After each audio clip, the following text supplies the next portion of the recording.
Good morning. It is Sunday, September 15th, 2024. My name is Eric Wiedeke. You can follow me on X/Twitter at Eric Wiedeke.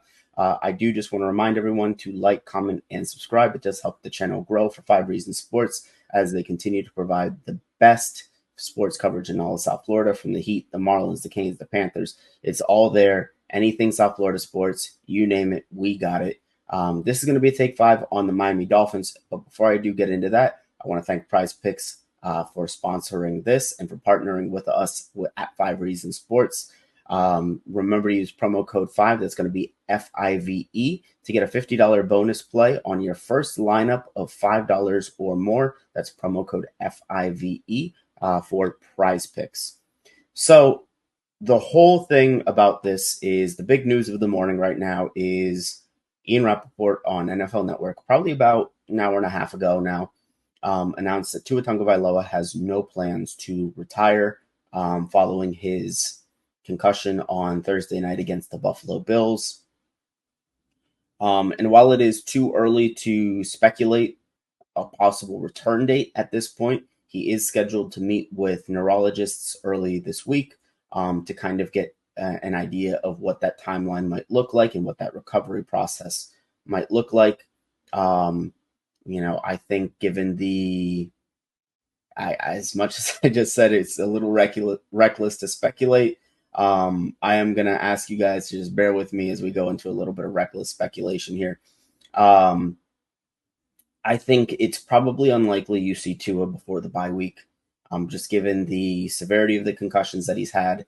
Although I think this one probably wasn't nearly as bad as the one that he suffered in Cincinnati. Obviously, I'm not him. I don't know what symptoms, if any, he's experiencing today. But just as an outside observer, that looked to be the case to me.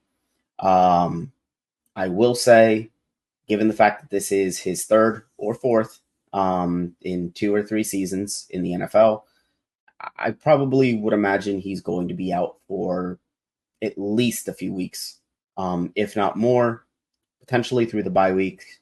And if you look at the opponents that line up before the bye week, you're at Seattle, you're playing Tennessee, and you're playing New England. And I think that when you get to those games there, as now that we know Tua is going to come back, the question becomes, I think, his health is still first and foremost, but if we're talking in just the football sense, what will he be coming back to? What kind of situation will Tua be coming back to? And we've seen in the first 2 years under Mike McDaniel and Tua Tagovailoa, when the Dolphins have to rely on a quarterback other than Tua, the offense has not been good at all. And Mike McDaniel, as well as Tua, are coming off of extensions in the offseason. And this is McDaniel's first really big test, I would say. Definitely even bigger than the Bills at this point, just considering the circumstances. Post extension, to prove that he is the guy and that he can do it independent of Tua. Because I think there's been a lot of the narrative that Tua can't play independent of Mike McDaniel, but there hasn't been a lot of that narrative going in the opposite direction where it's, well, Mike McDaniel's offense needs Tua to operate it. And I know that that's kind of been a thread here down in South Florida, but nationally speaking, it's been a lot more of the opposite. So I think that all of a sudden, the spotlight shifts directly to Mike McDaniel, because with the schedule upcoming, Seattle, Tennessee, New England, all 3 of those games, even if Tua can't play, and for the sake of argument, I'm going to say that he probably can't in those 3 games. Those are 3 winnable games for this Miami Dolphins team. And it's on Mike McDaniel as the offensive guru. And I'm going to use air quotes there because the offense has not been good in the first 2 weeks, even with Tua at the helm. I think a lot of that comes down to personnel decisions. I've talked about the snap counts at the wide receiver spot. It's not just this season. It goes back to last year where you've got Tyreek playing 63% of the snaps, Jalen Waddle playing 55% of the snaps. I think that has to change. But in a larger sense, this is going to be what Tua comes back to is going to be highly dependent on Mike McDaniel and the kind of game plans that he's able to craft for these next three opponents, because there is a world in which the Dolphins go 3-0 in this stretch. I think the Dolphins defense, when you consider the three quarterbacks that they're going to be playing, obviously Geno Smith is a pretty good quarterback. He's a top 15, 16 quarterback in this league.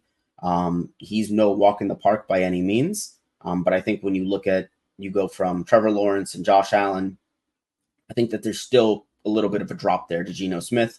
Then you take Will Levis, who I'm not a big Will Levis believer. I know that he pantsed Miami last year on Monday Night Football. I think that they're going to be hungry and looking to, get back for that. And then Jacoby Brissett. Those are three offenses that the Dolphins defense should not have much trouble with. And I would be concerned if they did. I think looking at what they've done in the first 2 weeks has been pretty positive, all things considered. Sure, the game in Buffalo, they scored 31 points. 24 of those, though, were offensive points for the first thing. Second thing is Buffalo was shut out in the second half. Now, granted, we can talk about how much either team really wanted to play post to an injury, and we can get into that. But for the most part, I think that that's kind of irrelevant. And when you consider that the offense had spotted Buffalo, quite a few points really off of turnovers in that first half, I think that you come to the conclusion that, hey, the defense actually ended up playing pretty well.